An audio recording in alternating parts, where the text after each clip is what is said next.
Hi, today in the small shed we're going to spend a minute or two doing a little bit of work in the ensuite bathroom. That's coming up next.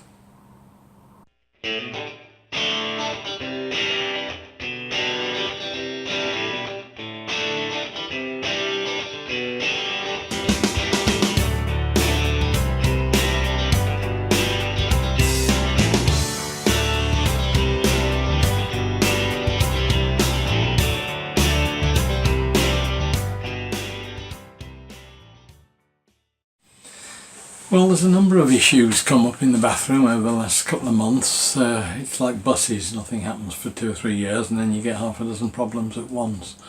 But today I want to deal with my nemesis, which is water.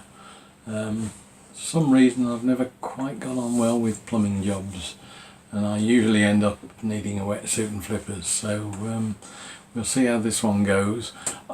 Normally I don't even do a plumbing job on a Sunday anymore because I know I can't rush out and get any spare parts for copper pipe and things like that in a rush on a Sunday afternoon when there's water pouring everywhere. So I'm doing this one in the week. It's fairly, well, it should be fairly straightforward, but we'll go and have a look. There's a bathroom cistern that's either overflowing or it's one of the seals has failed. And the actual sink unit in the ensuite is not flowing very well, and that's just I think a simple blockage on the waste trap. So we'll go and start and see how we get on with that. You see the problem straight away. There's a gradual trickling of water down the back of the toilet pan itself. It's no great problem in itself, but it's something that needs looking at. So I just whipped the granite top off the ducting that I put in some years ago. When I built the ducting and tiled it all, I've not really left a lot of room for maintenance, but I can just about get in there. Just did up the ball valve to cut off the supply, unscrewed the top, just to have a look to see if it was the overflow first of all, because that was the most obvious and easy thing. But it soon became apparent that the water level was quite a long way below that black tube on the right where the overflow goes down if it fills up too full. So it was definitely not the overflow that was wrong. It was time to look a bit further, and the chances were that it was the cistern control thing underneath that green panel that you can see. So I had to pull off the inlet cover, unscrew the ball float itself, and the inlet hose unclips just to give you access, and then it's a fairly simple matter to, it's not that simple with one hand, but it's a fairly simple matter to just you undo the hydraulic connections to the push button, twist it clockwise and pull out the mechanism, and it's the grey washer underneath that's likely to have failed. They get compressed and they get sort of hard with old age, I suppose, and fortunately I had a new washer that would do, and it's a fairly simple matter. They just pull off. You just grab the end of the old one, just pull it off and put a new one on, and then it's a fairly simple matter then just to push the cistern control down back into place, clip the inlet on, connect back up the float, push the inlet cover back on, and turn the water on to see whether or not it's done the job. So all of this is relatively difficult using one hand, but the camera on a tripod didn't really seem to work. Then it just fills up the tank, and I gave it a quick test to see how it worked, and sure enough it seemed to have solved the problem. Screw the cover back on, again fairly straightforward, but not with one hand. You can see a bit of my glass joinery in the background there that to to be fair, was only the support for the tiles really. Drop the granite back on top, and then it was onto the basin, which you can see is pretty sluggish. It's not letting the water out, and it's also, when it's finished, there's a siphon in the actual trap itself that gives a little glugging noise when it's emptying, and as you will see, it goes on and on and on for ages afterwards, just giving a little gurgle, which is alright till it's 12 o'clock at night and you're trying to get to sleep.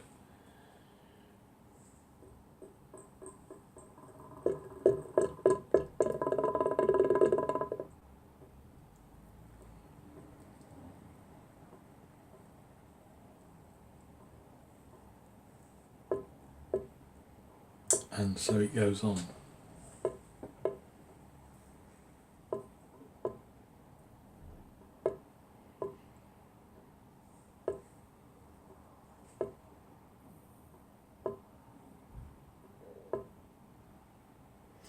So it was down to the trap. I was originally just going to put some drain cleaner down there, but I thought, as I hadn't got any, it would be as quick to just undo the bottle trap. And rather than just take the bottle trap part off the bottom that unscrews, I thought I'd take the whole trap out, because the chances were it was pretty filthy. They get full of hair and soap and all sorts of things, so I thought it was time to actually take it apart, and it was fairly obvious straight away that that was a good thing to do. You can see there's a matted load of revolting mess coming out of it. Don't quite know where it's coming from, because I'm certainly sure it's not my hair that's in there, but I haven't got any. But quick poke around in the outlet pipe. I might still put some drain cleaner down later, but you can see the sort of sludgy mess that's in there. That's just, as I say, it's mainly soap and all sorts of things. So I took it downstairs, quickly cleaned it out, gave it all a good brush out, got rid of all the mess. And again, it comes up, being PVC, it comes up very easily to clean in the end, and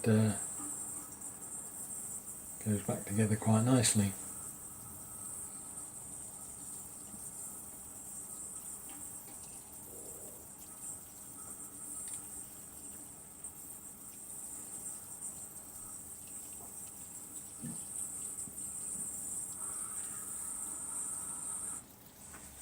And it's a quick clean up of the inlet, the outlet pipes.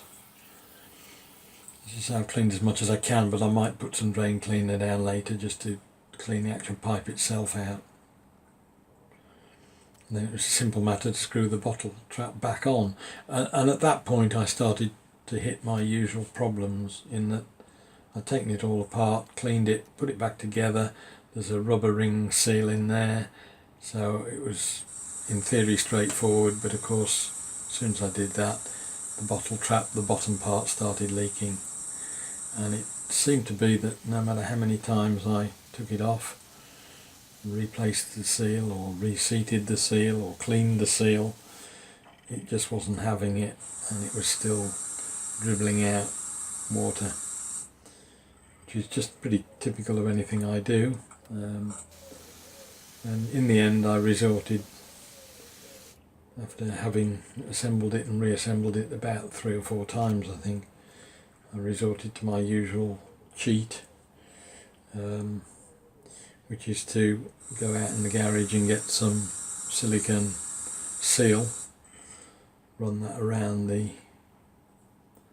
both the ring and the seating of the ring, because by this time I was getting pretty fed up with taking the thing apart, and that seemed to do the problem. Fill the basin up. There was a very slight dribble on the outlet pipe, which I soon tightened up. That only took a second or so to do, but a little bit of paper underneath. You can soon see if there's any leakage occurring.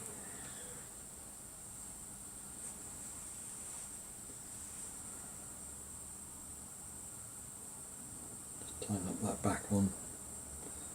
That was it, job done. Bathroom back in working order.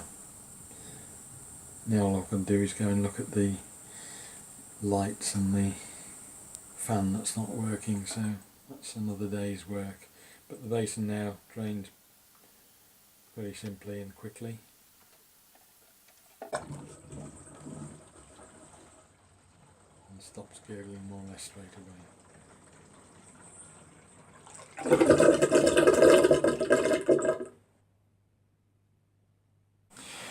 Well, that was another 5-minute job that's taken most of the morning, but we've at least resolved it successfully without getting too much water around anywhere. I've used about half a roll of kitchen roll just to dry up things, but as usual, if you resort to the bodger's friend, the LSX grease silicone seal, you can get away with all sorts of things. I hope to see you on the next video. Look forward to that. If anybody wants to press like and subscribe, please do. And once again, thanks to all those who've subscribed already. Cheers now, bye.